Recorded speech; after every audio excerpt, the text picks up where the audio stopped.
If you're a doula who supported a difficult birth, you are actually more important to trauma prevention than had they had a smooth birth, right? Because what they get in that 4 to 6 weeks postpartum in relationship to their story, in relationship to their nervous system and support, makes all the difference.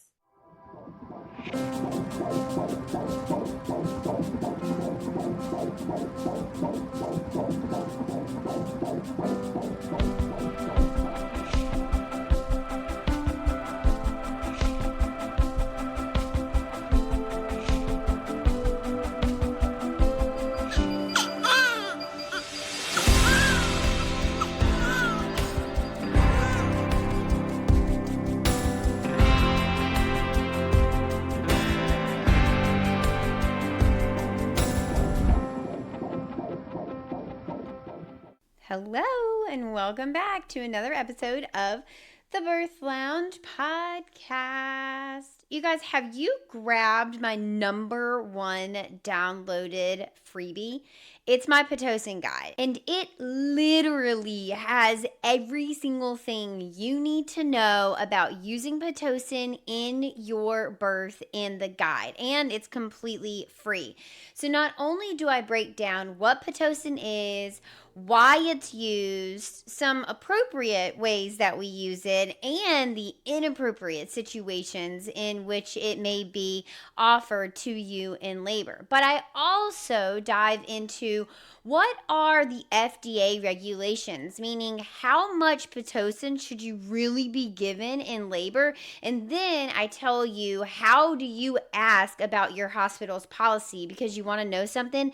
Those two things don't always line up, meaning that the FDA has recommendations on how and how much Pitocin should be used in labor. However, a lot of times when we look at hospital protocols, it does not match what the FDA says, which lends itself obviously to inappropriate Pitocin use, which then gets you on that very well-known track of cascade of interventions, which, as you all know, is my entire goal. I never want you to be on the cascade of interventions. I only want you getting and receiving and accepting interventions that are truly needed in your birth, because what we know about unnecessary interventions is that it increases your rate of not only more interventions later, but also of the dreaded, unnecessary, unwanted, preventable C-section at the end of labor. Now, a lot of people don't realize how Pitocin plays such a crucial and pivotal role when it comes to our high C-section rate in the U.S. If you didn't know, about 34 to 40% of women in the U.S., so that's more than 1 in 3, meaning that 1 in every 3 women that walk into the hospital are actually going to walk out having had a C-section, and many of those are preventable. And that's not just my opinion. The World Health Organization says it, the CDC says it, ACOG says it, ACNM, which is the American College of Nurse Midwives. Everybody has recognized that our C-section rate is entirely too high, but nobody wants to talk about how Pitocin is playing such a role in that. But you know what? I am. And not only am I talking about it, but I'm giving you tips and tricks and the knowledge that you need to avoid a C-section, and it's all in my Pitocin guide. To get your hands on that freebie, go to thebirthlounge.com/Pitocin. That's Pitocin, Pitocin, thebirthlounge.com/Pitocin, and grab your freebie. I promise you it might be the key factor in helping you avoid an unnecessary, unwanted C-section. It really could be as easy as that.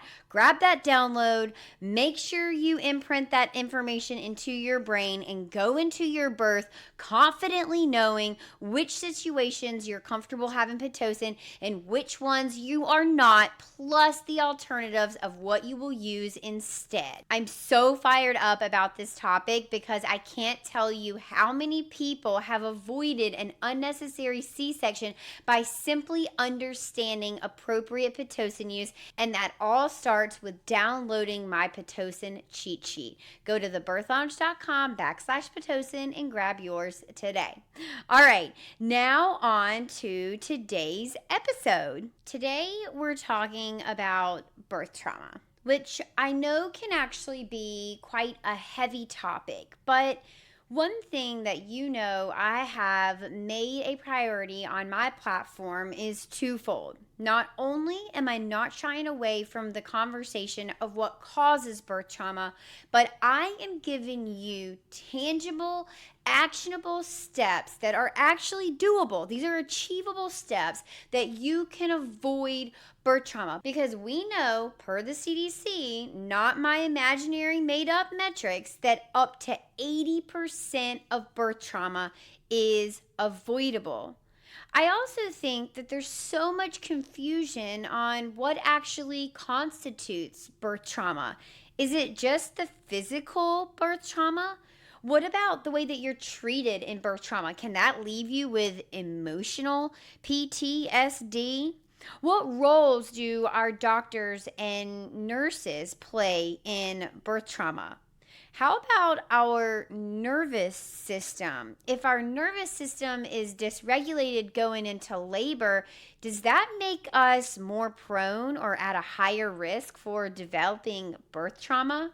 And then, it all gets so hazy because what is traumatic to you may not be traumatic to the next person. Who's right here? Does one of you actually not have birth trauma? Finally, I want to leave you with steps to healing. What are the options when it comes to treatment of birth trauma? How do you cultivate conversations with your provider and your care team after you've experienced birth trauma if they themselves are not bringing it up? And even trickier, what about having conversations with your partner about birth trauma if they aren't acknowledging it? And then you're going to hear me and my guests go knees deep in the most annoying phrase that all of us have heard. At least you have a healthy baby, healthy mama.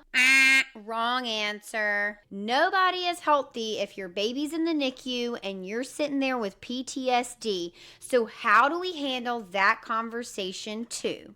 I could not be more excited or more honored to be joined by Krysta Dancy, who is a licensed trauma therapist, a birth doula, and an advocate for healing after a difficult birth. She has over 20 years of experience in psychology, trauma recovery, and perinatal care. Krysta also has walked alongside countless families and professionals through some of their most vulnerable moments after experiencing birth trauma.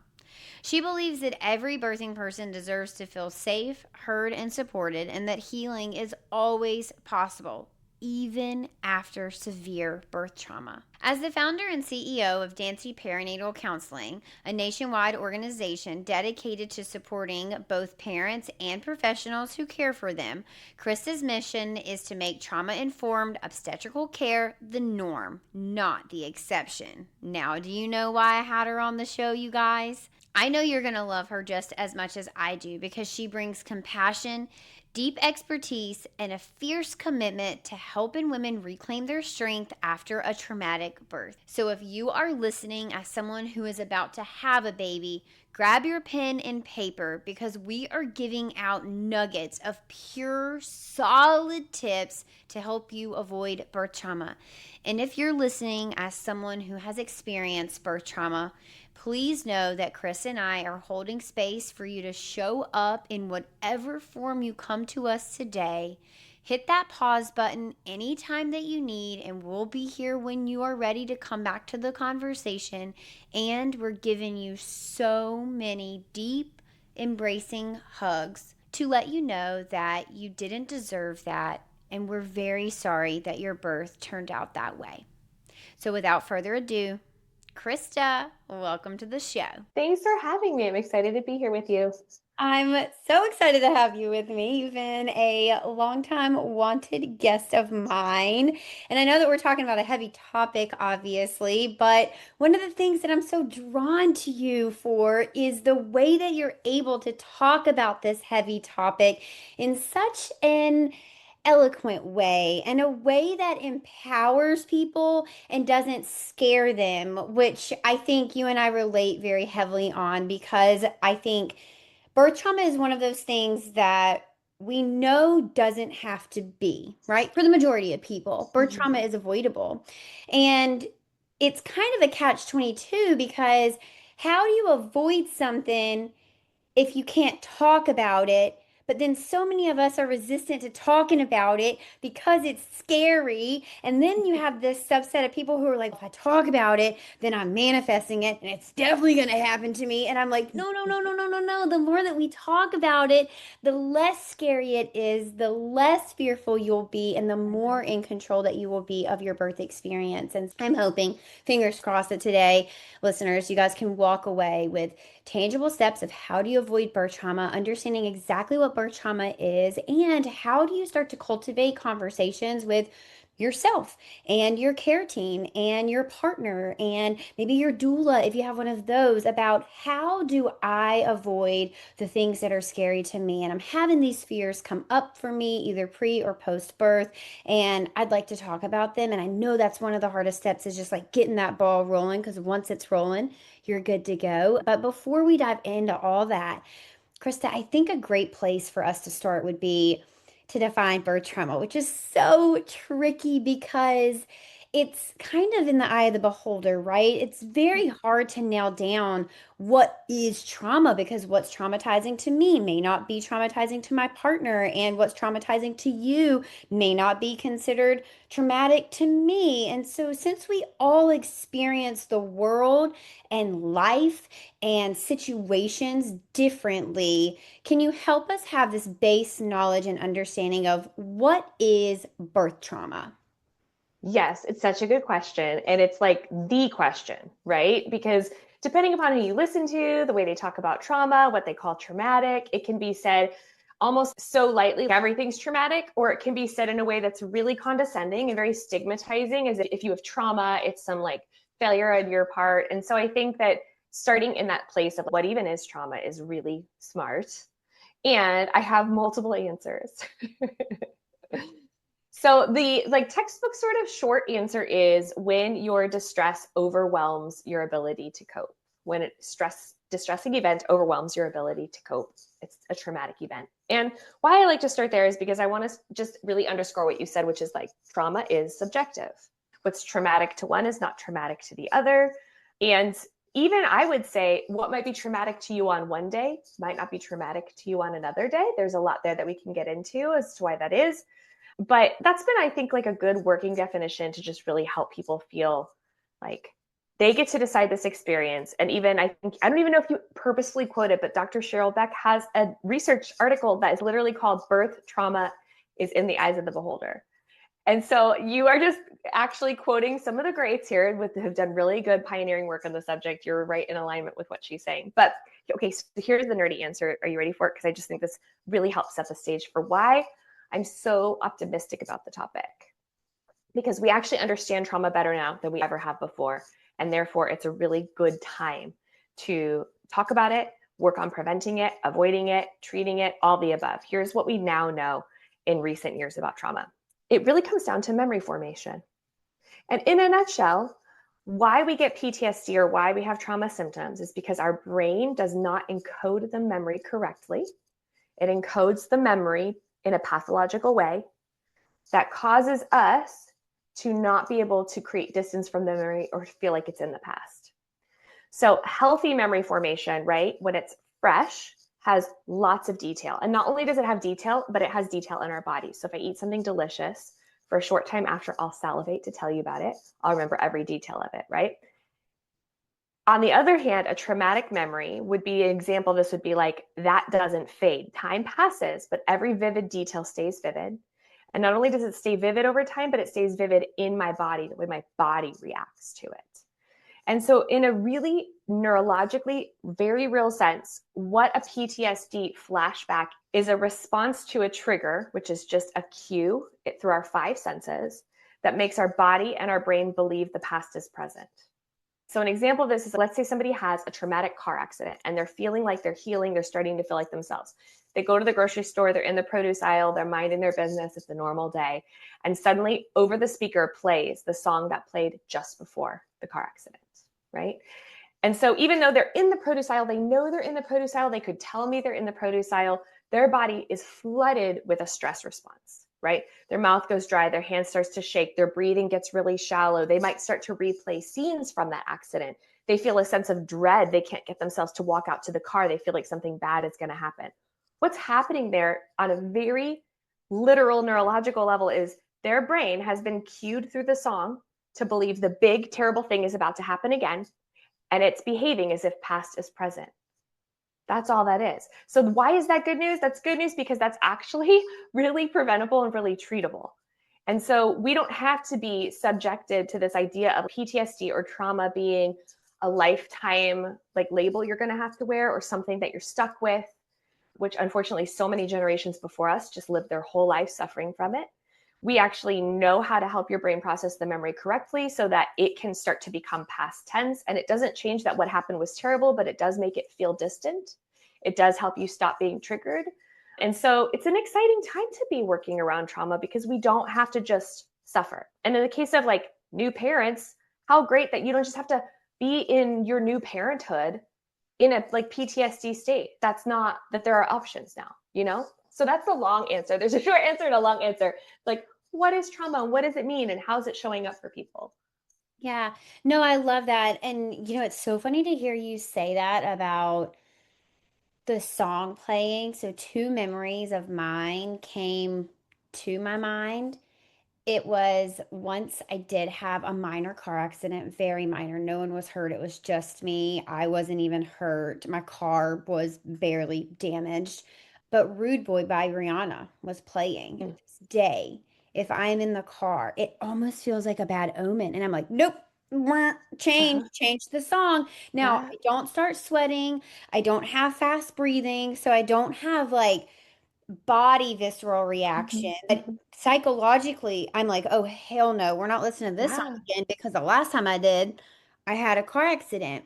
And then the second thing that came to my mind was I am such a sensitive soul. And I'm so open about this online and my podcast listeners probably know what I'm gonna say, but some of the most painful experiences to me as a human is heartbreak. And I will do everything in my control to avoid heartbreak. I would rather shut out people and not let people close to me Mhm. to avoid heartbreak because Mhm. heartbreak is literally so physically painful for me. Mhm. Such a sensitive soul, okay? I remember songs when I was like broken up with of past boyfriends or when I was in past relationships and I used Mhm. songs to cope. These songs bring back this like physical pain to me. And so it's so weird for you to use that as an example. I didn't realize that was a very common thing, but it must be something that everyone experiences. I think that everyone can. Some are more sensitive to it than others. Like you said, like some people are even more aware of it than others. I've had it happen where people maybe would have after a traumatic birth and they're going to their postpartum checkup and they go into the bathroom to use the restroom before their appointment and the smell of the soap in the bathroom will suddenly create this huge stress response in them. They're having a flashback, but sometimes they can't make the connection. They're like, what's the matter with me? Am I having a panic attack? Is it my blood pressure? Am I going to be sick? Like they can't quite, so how aware you are of it, I think is like varies by person. But yeah, that experience of your five senses being this gateway, I call it like somatic time travel. Your five senses almost cause you to time travel. If the experience was intense enough, then that can happen. Yeah. Yeah. Okay, talk more about the physical sensations that may come up. So you just described like a panic attack. Am I Mm. going to throw up? I talked about sweating or having heavy breathing. What are some other signs that we may not necessarily connect two and two, Yeah. but they definitely probably mean that we have some sort of trauma lasting from our birth experience. This is such a good question because, yeah, I think we're like used to seeing PTSD shown with those really obvious signs that we're talking about, right? Where you're flooded with the adrenaline response. But some of the ones that I think get missed sometimes is that actually we can have a PTSD reaction that is more about avoidance. Actually, avoidance can be a common one. So, for instance, avoidance of your birth team, avoidance of postpartum checkups, avoidance of the pediatrician appointment, avoidance of medical care can become something that's a real concern, right? Especially if they had a complicated birth and need ongoing care. Sometimes it can be, in more extreme cases, like avoidance of baby crying, avoidance of support people who were there, right? Or just avoidance of the topic of birth. I don't want it to come up. I don't want to see it in the show. I don't want to go to the shower and people to ask me. I just want to avoid. That's a common one. Another one is sleep disturbance. And of course, we gave birth to these little sleep disturbers. So this one is kind of trickier. But when we see people that even when baby is well cared for or baby is napping and they cannot sleep restfully, that can be a sign. What can often happen when we fall into REM sleep is that we get that stress response comes flooding in. Sometimes even images or impressions of the birth itself can come flooding in. It's very disruptive to our sleep. After a while, we just start existing on this high of stress hormones. And even if we're not having those flashbacks anymore, sleep is just hard to come by because we have a hard time doing what's called down regulating, which is getting out of fight and flight. We have a hard time doing that when we're in a traumatized state. So disturbed sleep is another classic early symptom. And then one more that I see that I don't think gets talked about enough, but I see a lot, is just this across the board, what we would call hypervigilance. And all that means is your fight and flight is stuck on. Suddenly, someone slams a cupboard and you jump. Someone surprises you and you're startled really easily. Somebody asks for one thing too much, you're easily overwhelmed. You might be snappier than usual. You might be more impatient than usual. You might just feel like life feels more overwhelming than it usually does. And those can be signs, and people will be like, what's wrong with me? And I think sometimes they'll even it'll be misdiagnosed, honestly, as like a postpartum anxiety. And I think that the statistics are pretty clear that there's a high degree of overlap between postpartum anxiety, postpartum depression, and postpartum PTSD. And I think sometimes we are mislabeling, which is why I'm so passionate about talking about it, because if you get the right label, you'll get the right help. Anxiety needs a really different response than PTSD does. So I like for people to know, hey, if you're finding yourself really on edge and you're also having this time travel piece, right? You're having these flashbacks, these intrusions, this stress response when you're around triggers, you're avoiding things, like maybe let's look in the realm of trauma as opposed to anxiety or depression. So I want to dig into that because as a doula, I think it's really important for us to be able to tell the difference. But something that you said has kind of made me think, have I almost mislabeled or missupported someone in the past because I didn't know the difference? So if someone is saying, I'm having trouble sleeping, but they're not having that time travel piece, is that just anxiety? I guess I'm having trouble, especially for partners out there who are listening. How do we tell the difference between postpartum anxiety versus, oh my gosh, this might be trauma, even though me as the doula or me as the partner didn't recognize or even think anything in the birth was traumatic for him or for us or for anybody really? Yeah, such a good question. Off the top of my head, the statistics I've seen more recently is people who are diagnosed with postpartum anxiety or depression have about a 40 to 50% rate of PTSD. Wow. So anytime somebody, this is like part of why I'm so passionate about educating, anytime somebody's getting considered for that diagnosis of postpartum anxiety or depression, we need to be ruling out, could there possibly be a trauma overlap here? Because mental health is such a spider web of connectivity, right? So let's say my birth was traumatic, but I'm immediately thrown into motherhood and my baby's interrupting my sleep and I'm struggling with lactation and maybe I have less or more supportive, right, household. And so postpartum is its own challenge. And now I'm anxious or now I'm depressed. That doesn't mean that label was wrong, but we need to rewind the tape and say, okay, but some of that sleep disturbance may have originated, for instance, with PTSD. So I think that it's youth, I don't expect everyone to know the difference. That's my job, right? I'll help people untangle that. But I do think it's helpful for doulas and OBs and midwives and nurses to realize if they had a challenging birth, right, and that's by their subjective definition, right, and they're being considered for anxiety or depression, I think we owe it to ourselves to ask the question, do they potentially have trauma? I think that's just an easy thing for us to all put on our radar. And there are some scales, that you can find online. The one that I really like is the impact of events scale. It's free to find a PDF.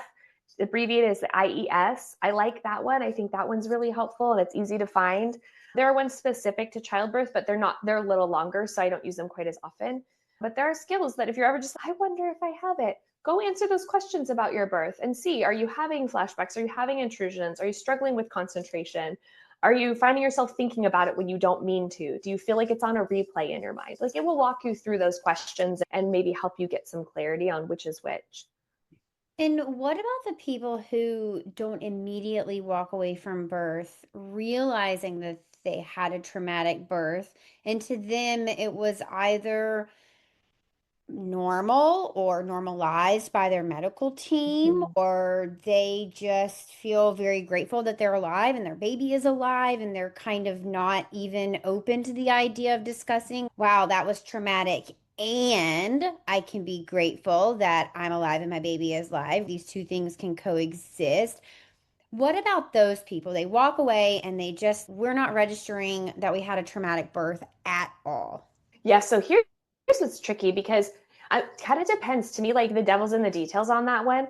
If it's working for them to say, la, la, la, la, la, it's fine, it's all fine, we're moving on, and it's working, like meaning they're sleeping fine, they're not avoiding things, they're not having intrusions, they're not on high alert, and that's working more or less for them, I'm inclined even as a doula to say, okay, call me when you need me, because the postpartum period is really a period of like gathering whatever the heck resources you can and making it through. And if it is working, I'm not going to come kick their legs out from under them and start pulling, at the thread of, let's ask more questions about your care. If they're in a spot where they're okay, we can wait till they get out of the trenches and then we can reevaluate at that point. It's not like it'd be too late. On the other hand, I think your question is more people who it's not working, but they keep saying it is. Yes. Like they're not okay. Yeah, because I have seen there is like a healthy amount of denial, to be honest. For some people, it works out depending upon the particulars of the situation. But I think what you're asking about is when we can see from the outside that there is suffering, we can see that they are not okay. And they are avoiding seeing that they are not okay. That's scary to them. One of the reasons I love talking about this, and I want to just piggyback on what you said that was so brilliant, which is, okay, so PTSD is a function of memory. That's it.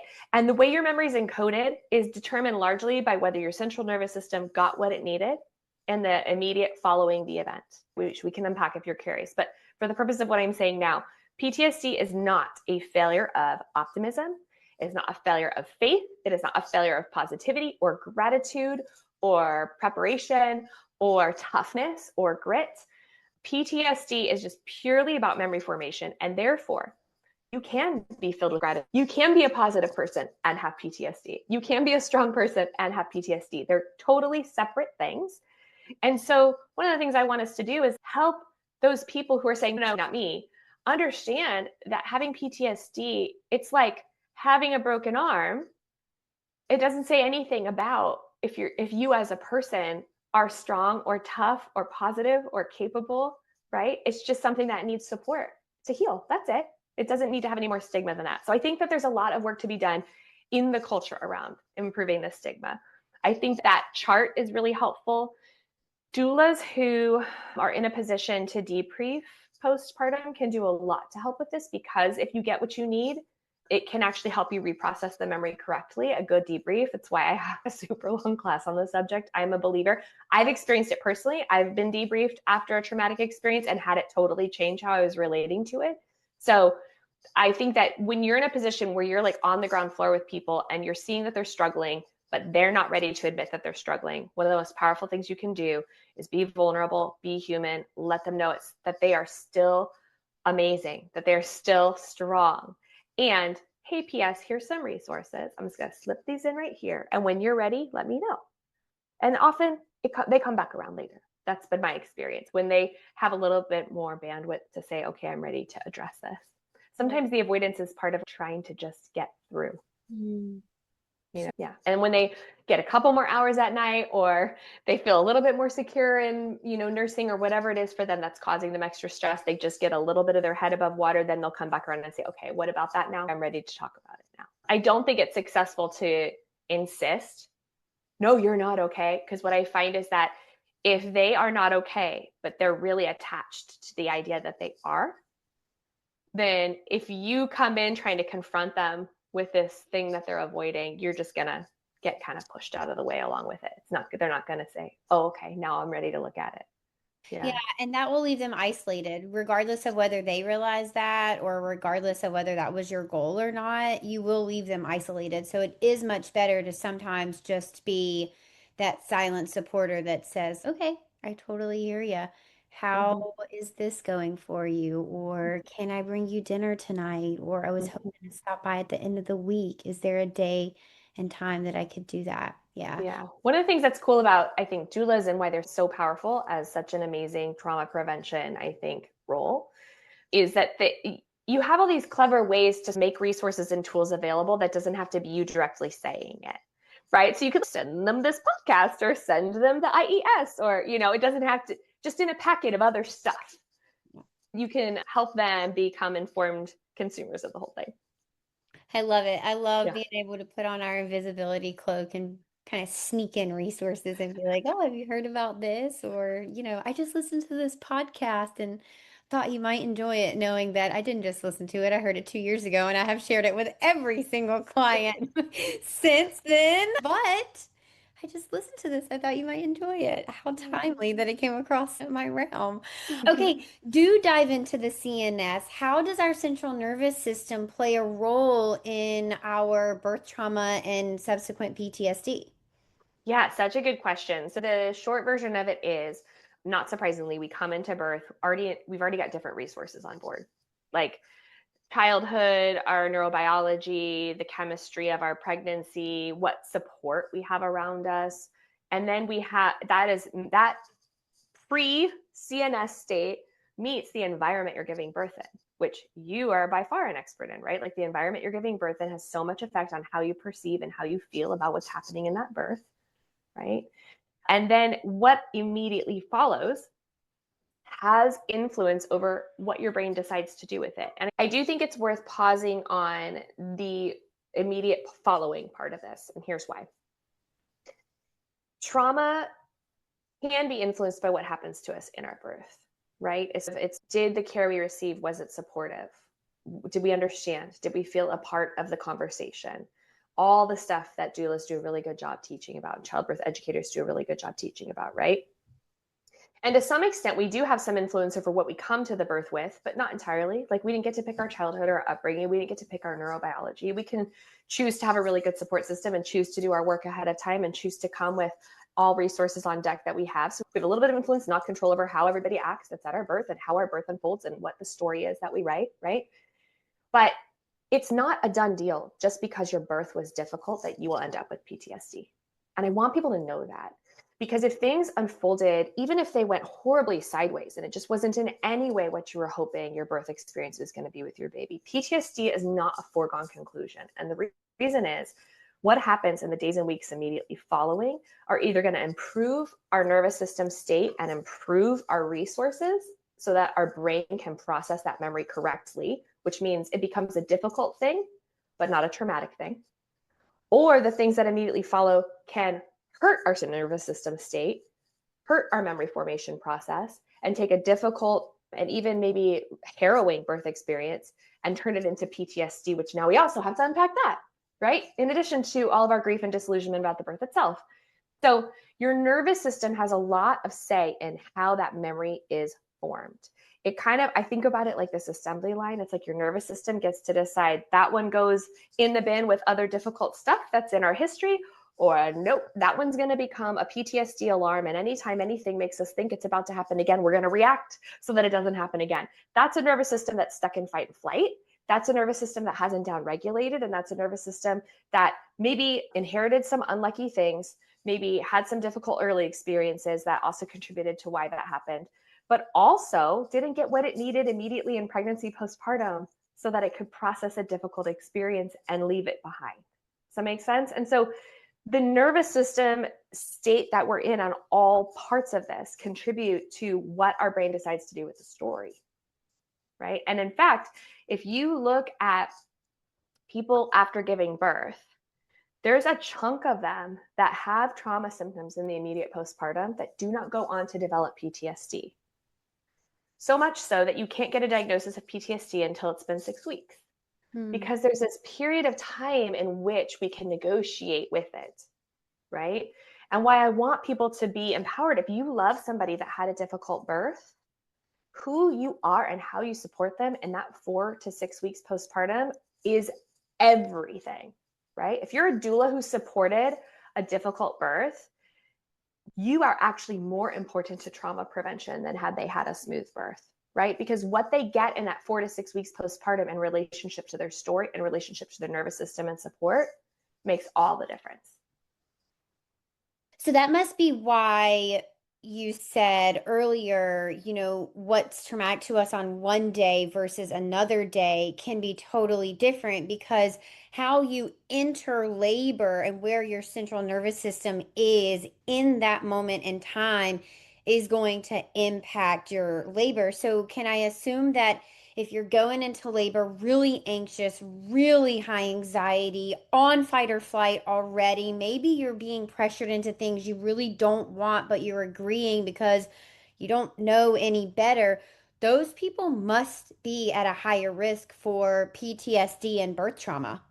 100%. You're absolutely right. So tocophobia, which is fear of childbirth, it is a 6-fold greater risk of PTSD than if you don't have it, right? So you're exactly picking up what I'm putting down. That is, what that's telling us is that we are already in fight and flight before we come in the doors, right? And there are a lot of people who may not meet the criteria for fully phobia, but feel a lot of anxiety about the care they're going to get. We saw this a lot in mental health around COVID, because even if you trust your care team, suddenly there's so many unknowns. Are they going to swab me and separate me from my baby and the nursery? Are they going to take my partner away? Are they going to let my doula come in? Are they going to? And so the unknowns heightened this anxiety. And we saw the mental health outcomes that aligned with that, including trauma levels that were above 40% for people giving birth during COVID. Yeah, because they came in already so scared. The germ exposure, being in the hospital, what's gonna happen in terms of, there was infant and mother separation people were afraid of. There were just a lot of things that were flooding their nervous systems to be afraid. And what we know, those of us who've had the privilege of attending a lot of births, and I think especially attending a lot of like unmedicated births is where you really get this knowledge, that birth is a deeply hypnotic state, right? Undisturbed birth is a deeply trance-like state. The deeper you get into the labor land, where you go into a really deep cocoon inside yourself, right? And if you're coming into the environment afraid, even if you're afraid this isn't a criticism, you could be afraid because you have good reason. Like during COVID, you had good reason to, right? But if you come in afraid and then things unfold in a way that make you feel and affirm that feeling of lack of safety, right? And that is the space that you're in, your nervous system absorbs that. We are so attuned to our environment when we are birthing. We are so attuned to our environment when we're birthing. And what I want to say here is a lot of people make the faulty assumption that therefore what I must be saying, like, Krysta, I got you. So what you must be saying is low intervention birth is trauma-free birth. And I just want to say right now, no, that's not right. That's not right. I have seen high intervention births be incredibly trauma informed and incredibly trauma avoidant. I've seen low intervention births be very traumatizing. It is not low intervention birth means low trauma, right? Because it's about all of these. Hopefully people are starting to read between the lines of, do I feel safe? Do I feel a part of decision making? Do I understand what's happening and why? Do I feel that this decision is right for me? And I, as a doula, have supported elective repeat cesareans because that was the trauma-informed choice for that person. And so right? healing. So healing. I'm gonna know what's happening. I'm gonna come in rested. I'm gonna have a decision about my care team. I'm gonna be able to have the environment that I want my baby to be born in with a known recovery and healing process. And now my nervous system is at peace, right? And when that baby's on my chest, I am at peace. And so I just want people to understand, and I'm hoping what they're hearing me say is, especially if people who are pregnant are listening right now and they're going, oh my God, what I want them to hear is there's so much power in what I'm saying. because trauma is not the outcome of what happened to you. It's whether you got what you needed to process what happened. And that we can negotiate with free, during, and after. We're going to circle back to that because I want to talk about the role that providers play, because a large part of the podcast are providers and healthcare professionals. But before we do that, I'd like to touch on a piece that we keep alluding to. And I think that as a doula of 10 years, and I've helped thousands of families have their babies, it's something that I see over and over again, but so many people don't put two and two together. And that is the emotional trauma. So a lot of people think I had a vaginal delivery, so I can't possibly be traumatized. Or, yeah, I had a longer labor, but it was just 30 hours, so I can't possibly be traumatized. But I'm talking more so about, you were told you're not allowed to do this. You were flipped over and told you couldn't push on your hands and knees. You had been promised to have a cervical exam, and really your provider broke your water without your consent. Now, a lot of this includes physical, possibly traumatizing things, but it's the emotional piece that I see so often give you trauma. You felt taken advantage of. You felt silenced. You felt like you were speaking up, saying, this Pitocin is too high. I really need it to be turned down. It's too much for me.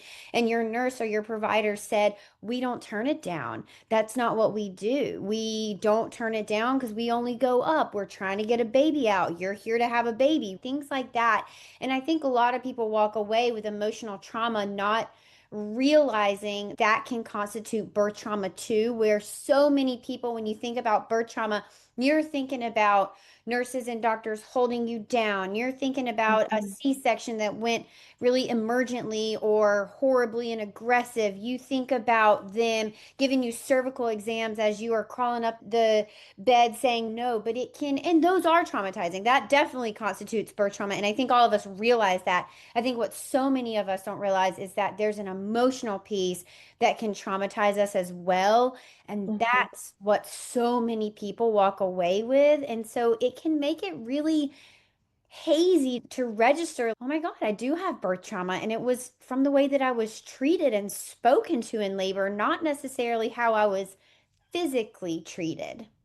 Yeah, I think you give such good examples. And you're absolutely right in that when people hear about this topic, sometimes their mind will go to the worst case scenario, life and death, obstetric violence or coercion, like those things, those are trauma. Yeah, absolutely. And also, we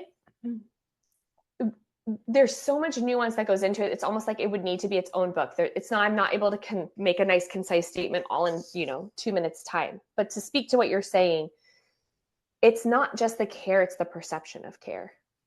And one of the things, and we see that in the literature all the time, I see that in my office all the time.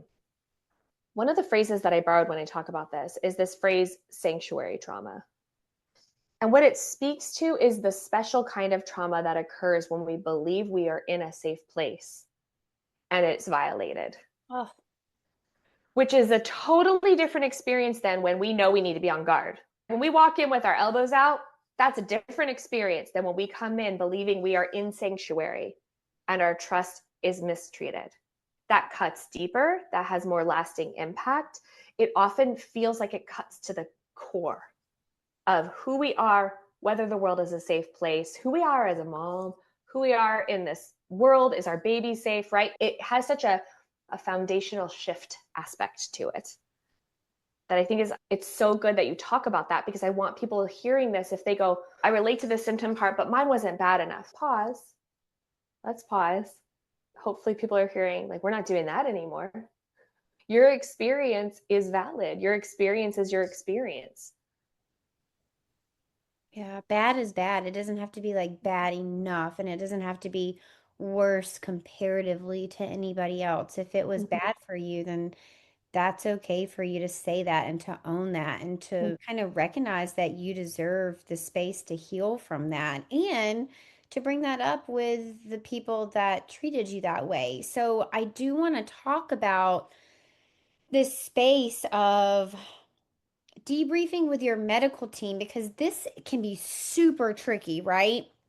A lot of us just want to hear, I'm sorry this happened. Not even blame. I'm sorry that I did this, or I'm sorry, so and so treated you that way. Just, I'm sorry this happened. I'm sorry your birth didn't go the way that you had hoped. I'm sorry that we weren't able to achieve your birth plan. I'm sorry things went so emergently. I'm sorry things turned very scary very quickly and we didn't have time to share exactly what we were doing to you in that moment. However, we also know that doctors are trained very specifically in how they handle these debriefs, in the linguistics that they use, in the actual literal words that they say to patients. And so you have this dichotomy of patients desperately wanting to hear the words, I'm sorry. And you have doctors and providers and nurses and anesthesiologists and all medical professionals who feel like they're in this chokehold where I cannot utter the words, I'm sorry, because that means I'm going to end up in court. I'm going to be in litigation. And we have this place that would be very easy to bridge that gap, right? To provide these patients with that debrief that you're talking about that can totally rewrite that trauma and to put it just in the bucket of that was a hard thing versus wow, that was lifelong trauma and we're not able to meet those two. Talk us through that because it's a dichotomy that I desperately want to fix and I feel very inept to do that because I see both sides and I talk to both sides and I consult with both sides and there's still this humongous gap that I'm failing to fill. Absolutely. I just love the way your mind works because I know and can see that you see all sides. Like you see the different pieces of what's happening and carry empathy for what's going on there. So do I. It is a lose-lose situation right now.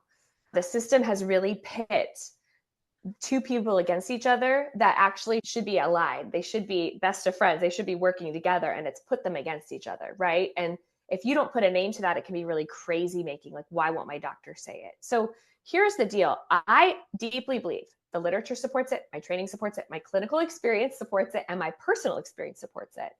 When I say we need what we need for our nervous system for the story to heal in that time period after birth, part of what we need is to be able to ask questions and receive compassion, right? This is where doulas are everything because your doula can be there to answer questions and give compassion and fill in that gap, right?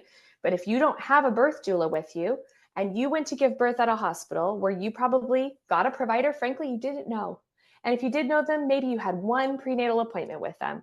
It's very unlikely in the way modern obstetrics is practiced that the person who attended your birth is someone you have a relationship with going in. So we are already, think about the nervous system, a stranger or a virtual stranger who doesn't know anything about me and I don't know anything about them and I've never been more vulnerable and they're going to attend my birth.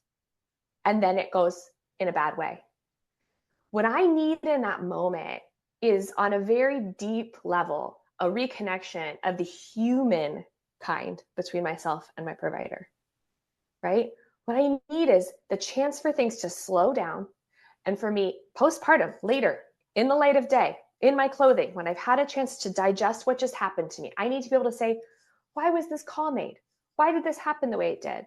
Why did the baby come out? The baby came out. Why did you recommend this? What happened when we did this? Why is that alarm? What was that buzz? Why did we recommend? I need to ask those questions because honestly, I'm trying to put pieces of the story together so I can have an integrated narrative so my brain can process it correctly. What can sound like this sort of obsessive Monday morning quarterbacking is actually a brain trying to heal itself and struggling to create an integrated narrative so that it can put it away. So part of what you're describing when you're saying, we need providers to say, I'm sorry. I think some providers can hear that and think, oh, I have to admit guilt. No, I think what we're looking for is compassion. I think what we're looking for is, I see your suffering. I see that was hard. I'm sorry that was hard. I'm sorry it went the way it did. Nothing about blame, nothing about I did something wrong. So on one side, we have this deep human need. And what I'll say is, I think it's kind of cool that we have the wiring to heal from a traumatic event inside of us. And a lot of that's through storytelling and ritual and human connection, but it has to be within the 6 weeks of the event. So let's start with the fact that you see nobody for 6 weeks. Okay, already we're behind, because at that point, the gaps and the holes and the non-integrated story has encoded as traumatic by that point, by that 6-week appointment. Then let's follow up with, how likely is it that the person who attended your birth is going to be at that 6-week appointment? If they are, how much time do they have to pause and check on how you're doing and answer your questions? 0. If you happen to meet with them, get a chance to ask your questions, they are trained. They are trained not to say, I'm sorry. They are trained not to take any potential admission of guilt or responsibility. They're being leaned on by policy decision makers, liability attorneys, so on and so forth. To say you're opening yourself up to losing everything you went to medical school for. All that debt, all those sleepless nights, all the people you love, all the patients you love, the profession you love, the decades you want to be in practice are all at risk if you say the words, I'm sorry, to her. If you stop and answer her questions, you're going to lose it all. Right? And so we have a system that actively discourages the kind of communication that would actually be healing. And here's the saddest irony, one of the saddest ironies. I think the saddest irony is the suffering that results on both sides. Both providers and patients suffer in that system. But the other thing that's really sad is that we see over and over again, the affirmation and the evidence is that if people actually had a chance to have that sort of communication, they very rarely go on to sue. That's the one for me. That's it. Is that if you will just be a human with your patients, you're actually saving yourself from litigation. Whereas if you leave that patient feeling like you did not answer their questions, like you dismissed them, like you further traumatized them, those people are now not only seeking answers, but probably coming for revenge. They want some sort of resolution. And now you're actually opening yourself up to litigation. I have been yelling this for years, and the data supports it. There's so much research behind this. And I cannot get hospital systems to listen to me on this. They want nothing to do with this conversation.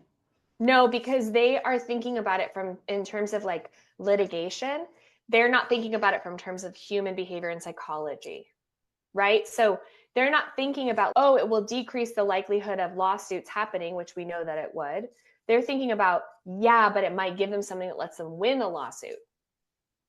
So we'll just say no to all of it. And that might result in 20 times the amount of lawsuits, but they're winnable lawsuits versus the one that now we're afraid the provider's given something that could make them win.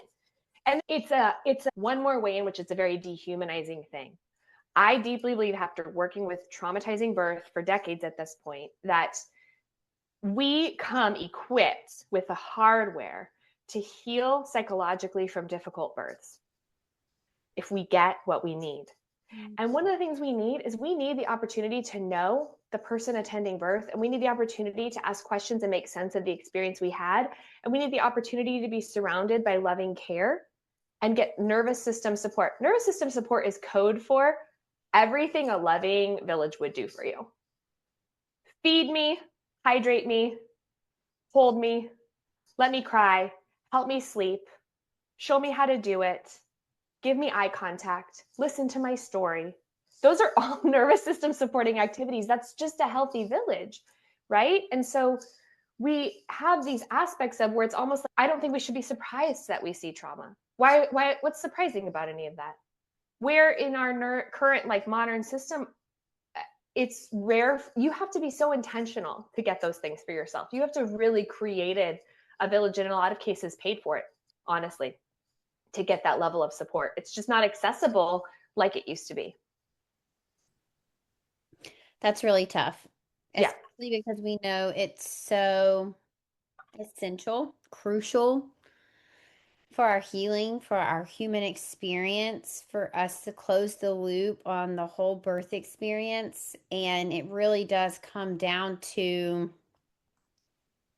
social class and access. And that sucks that it's not a given that everyone who has a baby is able to take advantage of the things that we actually genuinely need to have a baby.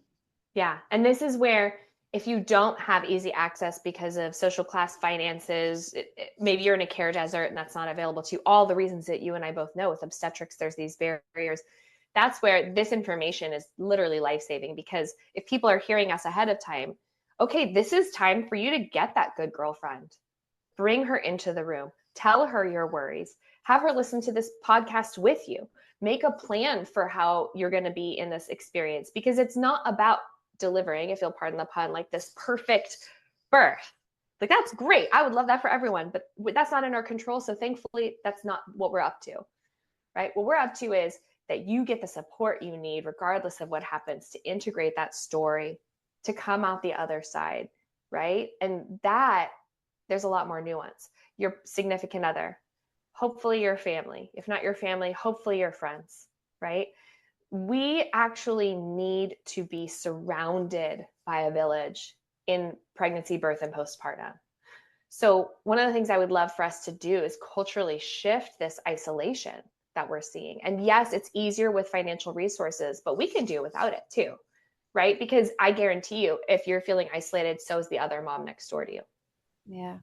Yeah. Yeah. Oh my God, birth trauma is so isolating. Motherhood is isolating, and being pregnant, birth in general is kind of an isolating experience.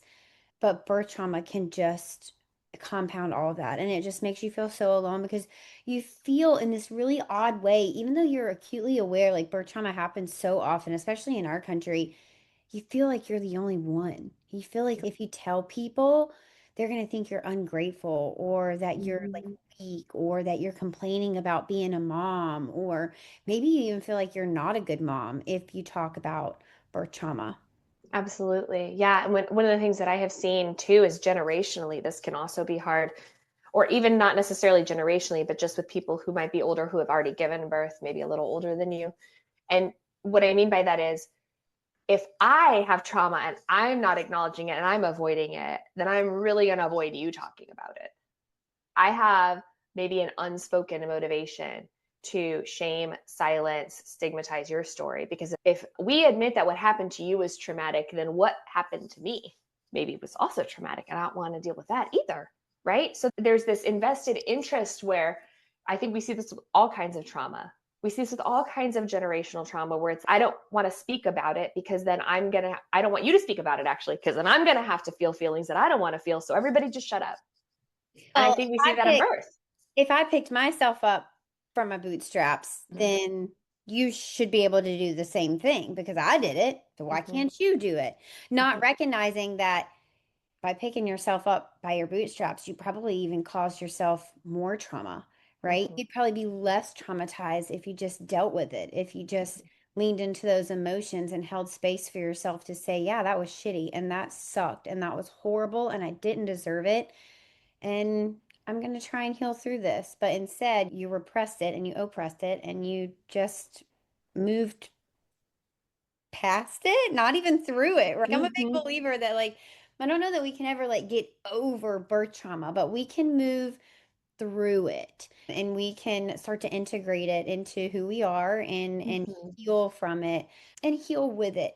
So I have a question about, and this one is tough because there are places in birth where we've got medically necessary things and they're traumatizing, leave us with trauma, but we know that either me as a mom or my baby would not have done well without this intervention.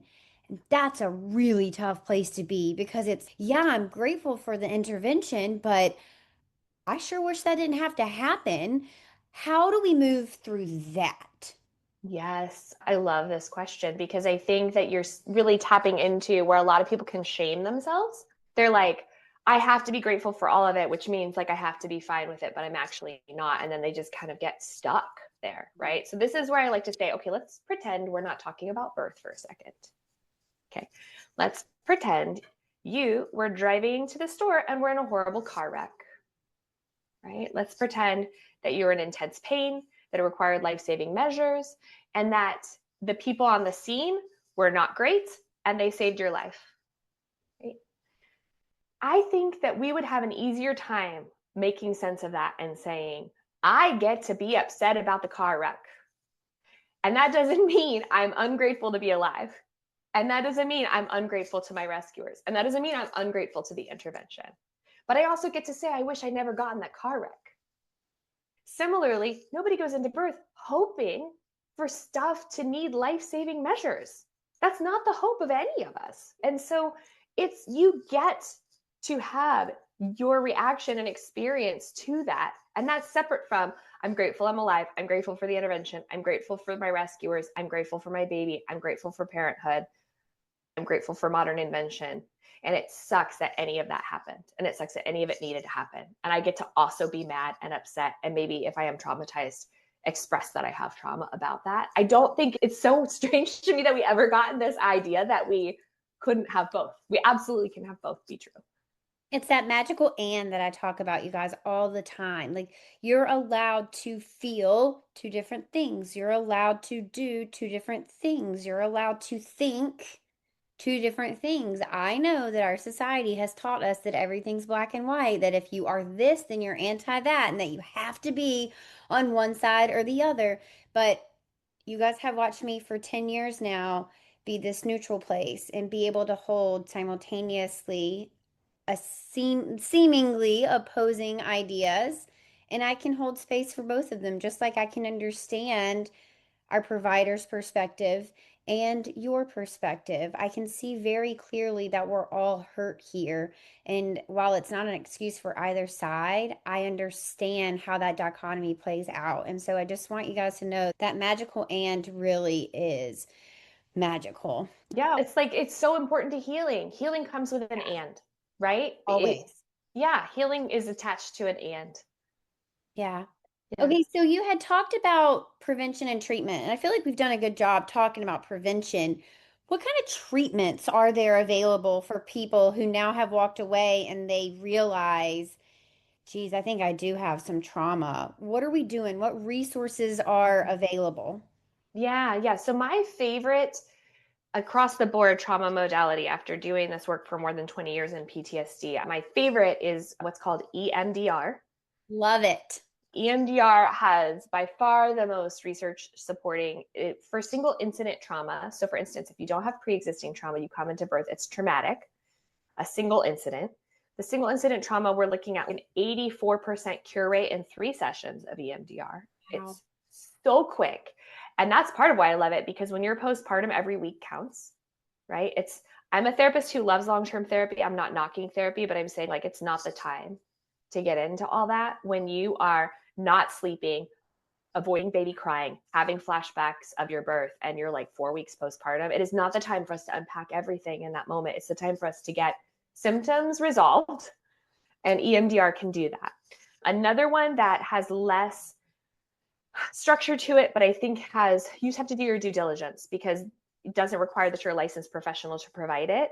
And so you need to make sure that you're working with somebody that you feel really good about and do your due diligence there. But that would be called Brainspotting. It functions similarly to EMDR. I mention it because EMDR can be really hard to access. Most EMDR therapists have a wait. They often require out of pocket because it's very expensive to get trained in EMDR. So it's often difficult to access. If you happen to be able to access, then you got the golden ticket. But if not, Brainspotting is an alternative that can sometimes be found, especially in care deserts. Those are my 2 favorite modalities. I think that, and this is where if a licensed therapist is listening to me, like half of them are cheering and half of them are yelling at me right now. So just understand that what I'm saying is not without controversy. But I'm not a fan, and I say this as somebody who spent 10 years treating trauma with combat veterans by talking to them. I'm not a fan if we are past that 6-week window and the memory has become encoded as traumatic. I'm not a fan of continually just telling the story over and over again without doing something that will shift the way your brain and nervous system relate to the story. We have to shift the way you're relating it. I experienced this as a therapist who was trained in grad school to do it that way and did it for 10 years.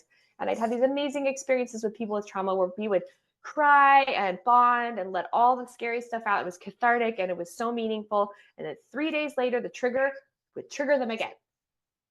And it was like, but we're trying to heal it. So suddenly realized, okay, actually it's this memory encoding process that talking alone is not going to get at. So I am a fan of things that are going to involve the body. That would be If you have access to things like yoga or breath work or that kind of stuff, that can also work. And then what about medication? Yeah, so where medication can be helpful is number one, we're surviving, right? And so if you need to buy some time, you don't have access or resources to do these therapies right away. If you're just not sleeping and you're not getting through, then let's get through to tomorrow, right? So medication is great for that sort of acute situation. Medication in terms of trauma, what medication does is it can improve the severity of symptoms. And so if you're in fight and flight because your nervous system's dysregulated, or if you have those comorbidities of depression and anxiety and the medication helps address those, it's going to relieve some of the pressure on the PTSD symptoms. It's going to give you a little bit of breathing room. So that's where it's super helpful. What medication cannot do is stop the trigger from triggering, right? So it can mute the response. It can help you cope with the symptom better.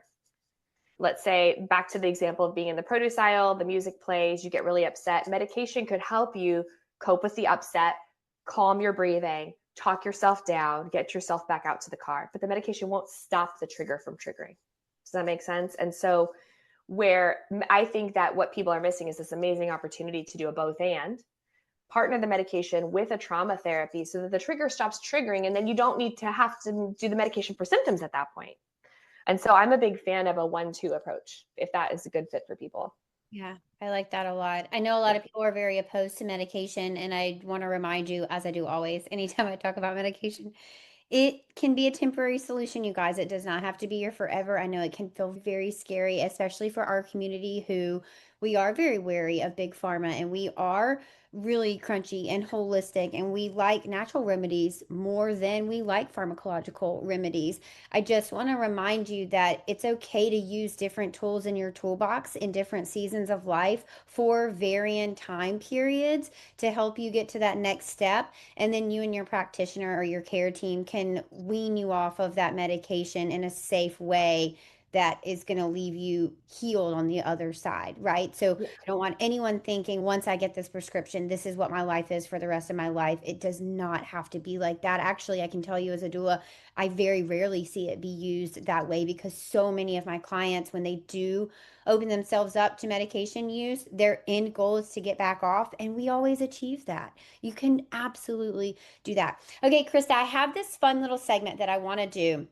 It's kind of like a quick hitter round. I've got 4 scenarios. I love to give people actual scripts of what they can say because, like I mentioned earlier, and just my own personality, getting the conversation is going is often the hardest part, right? You're like, I really want to say this, but I'm not sure how to say it. I don't know how to bring this up. I'm kind of scared. And if you don't have a script to go off of, it can be really easy to fall back into, I just didn't know how to bring it up, so I didn't. And I don't want to leave people with that excuse. So I want to give them a script. That way you have no excuse and you can bring this up and have 4 different scenarios. So I'm going to give you this scenario. And if you could just give us off the top of your head, nothing curated, just very quick, casual. If I was going to bring this up, here's what I would say. Bringing up your birth trauma with your provider for the first time, and it has not been acknowledged up until this point. Yeah, that's a great question. So it depends on if you trust your provider. So one of the things I want to say is if you don't feel safe with your provider or you feel like you're going to be invalidated by them, you can skip them. You can skip them because that's a barrier for some people. So I'm going to assume for these purposes, we trust our provider, we have a good relationship with them, and we think that they're going to have our best interests in mind. Okay. So something easy would be to say, have you ever heard about birth trauma?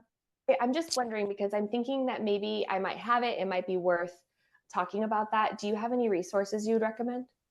Oh, I love that. What if your provider is the one that traumatized you? Yeah, so this is where it gets tricky, right? What I found is sometimes if the birth went very sideways, your provider also has trauma. Yeah. Right?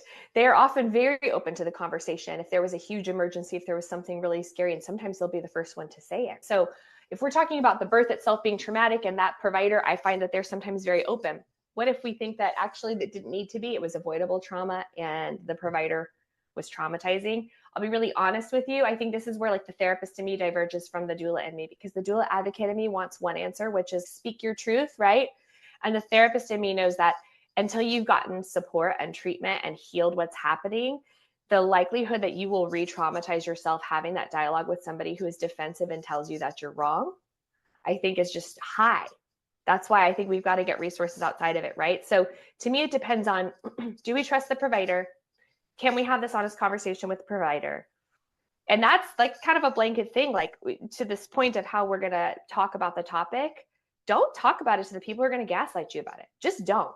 Not till you're feeling on solid ground. When you're shaky, we don't need their input. We're going to find the safe people, the people who are going to listen to what we're saying, who are going to help us find those resources, who are going to be receptive to believing us. Because when we're shaky, we just don't need that. We don't need that gaslighting. It's not for them. We can tell them later when we feel strong and solid to sit in our truth, and they're not going to shake us from it. Yeah. Okay. Now this next scenario is going to challenge that, because we have this person in our life that we can't get rid of, and they're always with us. So what about when we have a partner who won't acknowledge that I've been traumatized by birth, and they continue to say things like, it wasn't that bad, or you'll get over it, or just keep going, you're doing a great job. And you're like, no, I'm traumatized. Now, what are we saying? Yes. Okay. So let me give you a little background on this. I'm so glad you brought this up. If you were traumatized, the likelihood that your significant other carries some trauma is very high. Yeah. We often, the little bit that we know about trauma for the person giving birth, we know almost zilch about the person supporting the person giving birth. But I can tell you, sometimes they're traumatized when one who gives birth is not, because they have a perspective and a vantage point and a powerlessness on the sidelines, watching what is unfolding, feeling that they should protect, step in, help, know what to do, perform their role, and they feel so frozen and powerless. There's often shame that they can't even name when this topic comes up. So what can happen in this dynamic, because I'm going to tell you right now, if you go to your partner and say, I have trauma and I want support, a normal response is, oh, really? I didn't know that. Oh my gosh, let's get you support. That's a normal response from somebody who doesn't know, right? If you ask for it and say, hey, I want some support, and they go, no, you don't. It wasn't that bad. Let's just be grateful. I don't want to talk about it. Okay, my radar immediately is, I think that partner is in their own trauma state. And remember what we talked about, one of the primary symptoms is avoidance. That is a form of avoidance. That sort of shut down is a form of avoidance. So what I want you to know is that when you're receiving that response, it's not to say that's an okay response. It's not to say that's acceptable for them to shut you down in that way. It's not. But please recognize that might be saying everything about them and it says nothing about you, and you still get to decide what is true for you. And you might actually be the champion who reaches for the help first, heals, and leads the way, right? For your partner to be like, yeah, maybe it affected me too. Mm-hmm. So the script I would use there is, I'm not over it. I'm not over it. It's not okay. I'm not okay. Send them this podcast if they're receptive to listening to it. Have them have some information, intellectual information that they can really hang their hat on that's going to make sense for them. And say, I need support postpartum. I want to go get this support in this way. And just recognize that if they are avoidant, sometimes the best they can do is just say, okay, do what you will. And then later they can come back around and say, I'm really sorry. I just wasn't okay. And I didn't even know that I wasn't okay. I didn't know how to talk about that. I wasn't okay.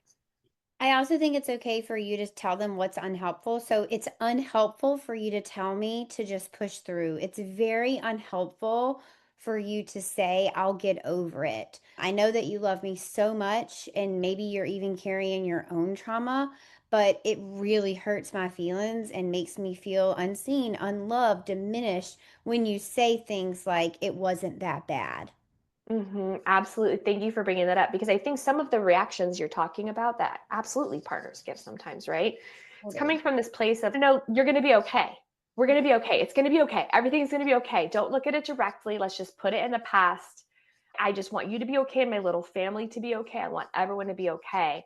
And so our loved ones sometimes, through their own hurt, through their own unresolved stuff that they need to work on, can sometimes be some initial barriers to us getting support, because they just need us to be okay so badly. They're hoping they can wish us okay. And it's hard for them to allow in the knowledge that like the person I love more than anything and the family that's more important to me than anything is like not, I can't protect them from this. I can't make it all better. I can't wish it away.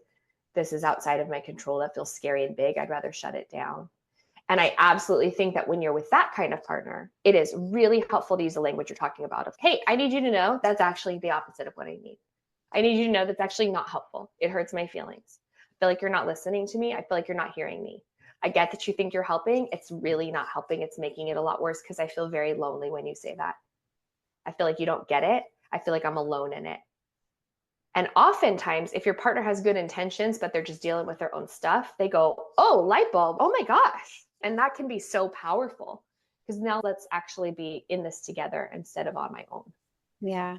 Yeah. Okay, how about this one? And it irks me to no end. I talk about it all the time on social media, but what do you say to people who you're very clearly traumatized? And we get this one all the time from healthcare staff. At least we have a healthy baby, healthy mama. And you're sitting there going, by whose standards? I'm not healthy by any means. Oh man, this is where I have what I want to say. I could just break their neck. I know. I'm like, come on, really reach out and shake them. Get with the program. Yeah. Yeah. So in this scenario, it's like you're trying to say, I need help. I need resources. I'm not okay. And they're going, just be grateful. So I think some of what we already said today is good. Just like surviving a car wreck, you're glad to survive, but you hope for more than that. That'll take them back. That will put them in their place. I bet you take their breath away. They're like, snarky. Oh my God.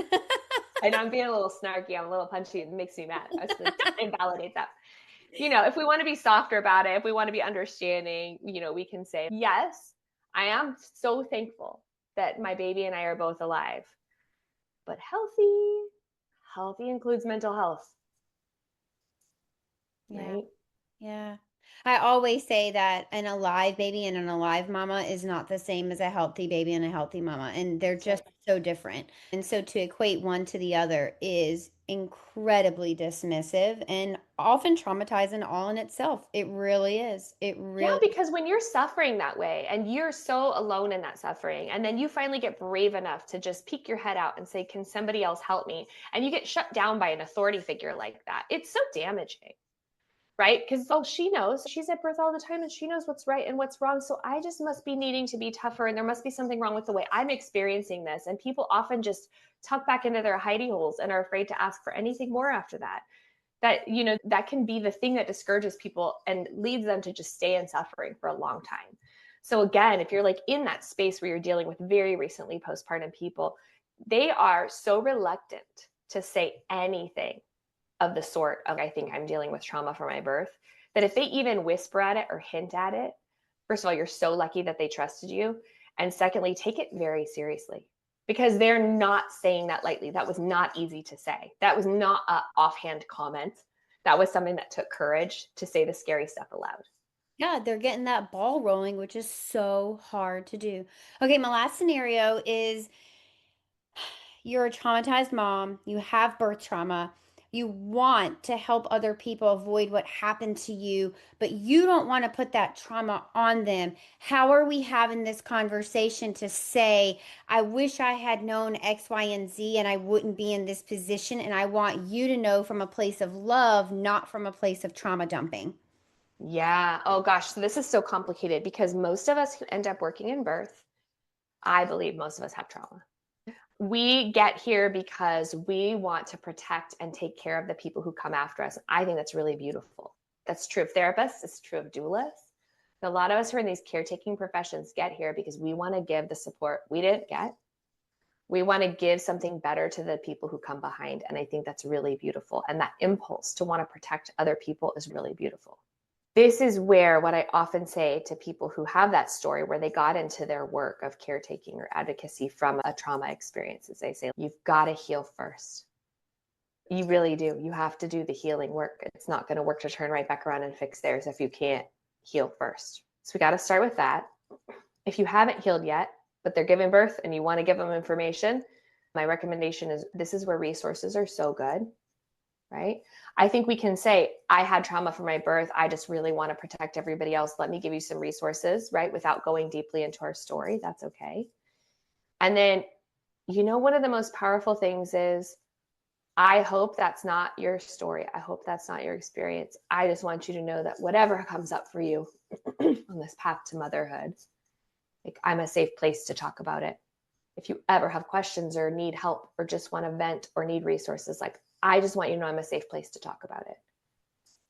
But then you have to be that safe space, right? When That's they right. come to you, you can't invalidate them. Not that you would, because you have your own trauma, but you can't trauma dump on them. You can't be so anti-hospital, so anti-provider that you actually turn them away or you create more trauma. You can't be so aggressive in your approach that you actually are pointing out things that they didn't realize as trauma, and now you're adding to their trauma. So Yeah. just be very careful that if you're going to promise to be a safe space, that you can actually deliver on that, because that's a really hard place to walk. It's taken me a lot of years to be able to It actually does. be a safe space. Okay, so remember we said about the nature of triggers and how they work, right? So let's say that your trauma involved a particular hospital, right? That hospital in your memory processing is now a somatic trigger, right, for a flashback, which means when your loved one comes to you and says, I'm delivering at that hospital, your immediate response without filter is a flashback traumatized response. You are triggered. And what we often do in early stages of trauma, this isn't true for just birth, but all stages of, or all types of trauma, the early stages of trauma is our first attempt at healing is, I will rid the world of this evil as long as these particular things never happen for anybody else. And what can happen sometimes is I go, as long as no one gives birth at that hospital, no one gives birth with that provider, no one has an induction, no one has a cesarean, as long as we scoop that out and eliminate that, then we will have trauma protective births. And I know is if you attend enough births and you hear enough stories, that's not true. That trauma can exist in all settings and can exist with all kinds of births, right? And so it starts to become nuanced over time. But our first take is always a reaction to the thing that we feel like did us wrong. And that's normal. That's not a bad thing. It's not a thing to be ashamed of. It is a thing to be aware of, because if we are not aware of that, we will go around declaring it like it's the truth for everyone. And we see this in the birth spaces where we see people traumatized by a particular way of birthing who think the solution, therefore, is no one should birth that way anymore, and then we will all be safe and okay, right? And what we need to do is bring ourselves into that and, right? That magic and. Sometimes that's true, and sometimes that's not true. And when we can use the and when we can believe the and, then that's a sign that we're ready to be in spaces helping other people prevent trauma and heal. But when we're in that space of don't do it, it feels like life and death, that's a cue to myself, I've got to do some heal. I'm not okay. I've got to heal. I'm not that safe space, and I shouldn't be attempting to be. That's right. Yeah. That's Okay. right. My very final question, Krysta, this has been so great. And I left this to last because it is possibly the most controversial slash most triggering, and it Okay. is geared towards our healthcare professionals. So my OBs, my midwife, my nurses out there, hang tight, you guys. Please stay with me for this question. I specifically wrote it down for you, and I think if you can sit in the uncomfortableness of this question, you will come out on the other end being a better practitioner, being able to serve your clients and your patients and even maybe your unit a little deeper. Krysta, what do our providers' nervous system have to do with the way that they serve and show up for their clients? And what kind of trauma are they inflicting on their patients by showing up in a traumatized nervous system place? Yeah, absolutely. I can sum it up with a story, which is when I sat in my office with a provider who told me with tears streaming down her face, I am not the provider I started out wanting to be. I know it. I feel it. I see it in my patient's eyes. I see it in my nurse's eyes. And I feel it in my heart. I am not the provider that I became a provider to be. This is not the way I wanted to practice. But I will do anything to never lose another baby or patient again. And I'll be the bad guy all day, every day of the week, if I never have to see the heartbreak on a family's face that I saw ever again. Until we start to talk about the trauma that providers and nurses are carrying, this is going to be a perpetual problem. Because often, when we are in a traumatized state and we are making life and death decisions with a snap judgment, we are not responding to the patient in front of us anymore.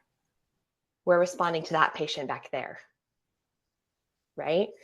We're not responding to the clinical picture in front of us anymore. We're responding to the clinical picture of the worst thing back there. And it can feel, if you don't know otherwise, it can feel like love. It can feel like the loving thing to do, right? It can feel like, I don't want to see what happened to that patient back there happen to this patient, right? So I'm going to bulldoze this. I'm going to insist on my way. I'm going to go high intervention. I'm going to be alarmist. I'm going to be in a fight and flight state. I'm going to be clipped and demanding, and I'll be the bad guy to save them. Can feel like a justified and loving route. And if you don't know any better, it sounds like it is. I'll be the bad guy to save your family, the heartache that I watched another family have. What we have to do is rewind the footage and recognize that a traumatized nervous system is time traveling. A traumatized nervous system is not responding to what's in front of them anymore. They're responding to something out of the room. And we're making snap judgments in a clinical setting that are life and death. And we have a collection of unresolved traumas intruding on that room. Our judgment is affected by that. And the way that we're interacting is affected by that. And our ability to attach and connect empathetically to our patients is affected by that, right? Shown in literature, it's very clear and obvious in the symptoms of trauma, but it's also in my office. I sit with it all the time, right? It's very hard to soften. It's very hard to slow down when your nervous system is in fight and flight, right? And I can justify all manner of bad behavior if I think it is going to be in your best interest. So one of the things that I think gets missed, and I love that you're bringing this into the conversation, when we're talking about things like reduce the primary cesarean rate, which is a really good goal. Yeah, okay, we got to address the fact that the people making these judgment calls, first of all, feel like they're doing it out of protection and love, and are also highly traumatized, exhausted, mistreated, burnt out, and have, at this point, perhaps years or decades of unresolved trauma that have compiled into this moment, affecting this moment, infecting this moment, right? So what I hope any provider or nurse or doula even is going to hear is, this is a topic for another day, but your trauma rates are incredibly high. And it can't help but be affecting how you're showing up. It can't help it. It's trauma trumps everything. It doesn't matter how kind you want to be. If you're in a traumatized state, your brain and nervous system believes you are in a fight for survival, and it acts accordingly. It's not even a choice. It's not even a choice.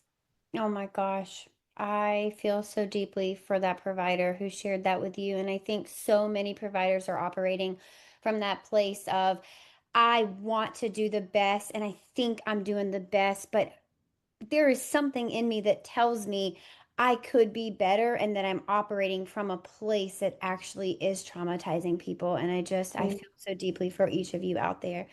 This has been fantastic. I think everyone's walking away with amazing nuggets of actionable steps and things that they can do to heal themselves, how we can avoid birth trauma, and that ultimately is the goal of my entire platform. I do want to reduce the rates of induction and I do want to see C-sections go down, but ultimately, I want women to stop being mistreated and traumatized in an experience that should be so joyous and so transformative and so enjoyable that it literally leaves them as an empowered human on the other side. And so many of us do not get that story. And I'm determined to change that during my years on earth. So thank you so much for joining me today. How can people connect with you, learn from you, take advantage of your resources, or work with your amazing team that you have? Yeah, awesome. So we do have a free Facebook group for those who are trying to just process their trauma and don't have resources, birth trauma support. My organization, Dancy Prenatal, is nationwide. I actually even have a class on the subject that I think we're giving a free coupon code to your listeners if they want to hear me talk a little bit more about other stuff related to this that we didn't get to today. I can be found on both Instagram and Facebook, either Dancy Prenatal, which is my team, that you can work with, or from time to time when I am online, you can find me at Learn About Trauma on Instagram. Oh my gosh, Krysta, you're such a joy. And I appreciate the work. It's an honor to share this space with you. It's an even deeper honor to have you on the show. And I appreciate your time and your wisdom and your research and your resources. All right, you guys, I'll see you in the next episode. And be sure to follow Krysta on social media. And you can find me at Tranquility by HeHe and the.birth.lounge. Until next time, head to your app store and download the Birth Lounge app for evidence-based childbirth education and data-driven postpartum support delivered straight to your phone. Bye. Thank you so much for tuning in today. I love hanging out with you, and it is an honor to be your go-to gal when it comes to preparing for your baby. If you've enjoyed today's episode, please leave a 5-star review and tell others why they should be listening to the Birth Lounge podcast too. You deserve to have a birth that you love with a provider that values your autonomy and respects informed consent without all the trauma that you so commonly hear about on social media. New episodes air every Wednesday and Friday. Hit that follow button so you never miss an episode. I'm HeHe, and this is the Birth Lounge Podcast.